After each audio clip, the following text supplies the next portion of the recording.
మీకు తెలుసా విఠలేశ్వరుని పుణ్యక్షేత్రం గురించి?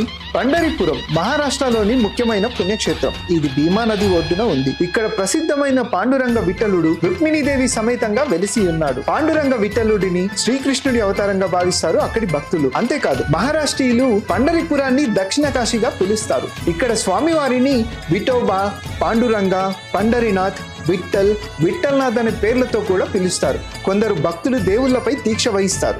అలాంటి దీక్షలలో పండరీనాథుని దీక్ష కూడా ఒకటి. ఆషాఢమాస తొలి ఏకాదశి నాడు జరిగే ఉత్సవాలకు జనం లక్షల సంఖ్యలో వస్తారు. పక్కనున్న నదీ ప్రాంతమంతా జనసంద్రంలాగా మారి కోలాహలంగా కనబడుతుంది. అంతేకాదు పాదయాత్రికులు తొలి ఏకాదశి వరకు ఆ విఠలేశ్వరుడి సన్నిధికి చేరుకునేలా తమ ప్రయాణాన్ని నిర్ణయించుకుంటారు. పైగా వారు చేసే పాదయాత్ర విఠల విఠల పాండురంగ అంటూ ఆ స్వామివారి భజన కీర్తనలతో భక్తి శ్రద్ధలతో అశేష జనంతో ముందుకు సాగుతుంది. సుమారు 700 ఏళ్లుగా ఈ సాంప్రదాయం కొనసాగుతుంది.